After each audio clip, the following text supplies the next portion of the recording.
उन चीज़ों को जाकर वो अपने मायके में जी के आती है। जी हाँ, लेकिन लेडीज़ें नहीं समझती हैं। सबसे बड़ी बात है कि एक औरत ही औरत की सबसे बड़ी दुश्मन होती है। हाँ, 100% सही बात है।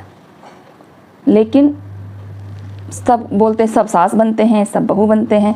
जब बहू बनती है तब सास बुरी मिलती है, जब सास बनती है तब बहू बुरी मिलती है। ये गैप क्यों है हम लोगों के बीच में? क्यों? क्योंकि लेडीज़ ही लेडीज़ को एक्सेप्ट नहीं करती है। जी हाँ, बिल्कुल भी एक्सेप्ट नहीं करती है।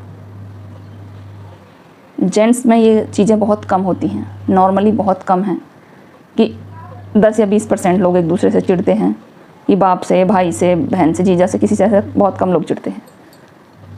वहीं पे सास बहू या देवरानी जेठानी हैं या पड़ोसन हैं, आप उस चीज़ में भी थोड़ा सा सामंजस्य बिठाओ। हमें मरने के बाद कहीं कुछ नहीं मिलना है, सब यहीं रह जाना है, सब लड़ाई झगड़े सब चीज़ें यहीं रह जानी हैं। लेकिन मैं ये एक तरफ के लिए बात नहीं बोल रही हूँ, मैं बात बोलती हूँ दोनों साइड के लिए। मैं ये नहीं बोलूँगी कि बहू ही कॉम्प्रोमाइज़ करे या सास ही कॉम्प्रोमाइज़ करे, नहीं। वहीं मैं इस टॉपिक पे भी आती हूँ कि जो लड़कियाँ हैं ना, जब उनकी माँ कुछ बोल देती हैं तब वो उस चीज़ को इतनी माइंड नहीं करती हैं, वो इग्नोर कर देती हैं। हाँ, मम्मी की तो आदत ही ऐसे है। तो भाई वही आदत आप अपनी सास की तरफ भी सोच के देख लीजिएगा, वो भी एक वो है, माँ है। लेकिन बहू उसको अपनी माँ नहीं समझती कि नहीं मेरी माँ थोड़ी है, तुम्हारी माँ है, तुम्हारे पापा हैं, ऐसे करके बात करती हैं बहू कि तुम्हारी मम्मी ऐसे बोली हमारे लिए, तुम्हारी मम्मी ऐसे बोली।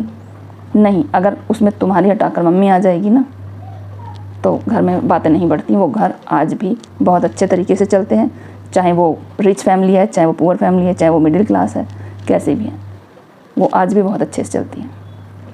जहाँ सासें अपनी बहू की बुराई पड़ोसियों से या देवरानी जेठानी से नहीं करती, वो घर भी आज बहुत अच्छे से चलते हैं।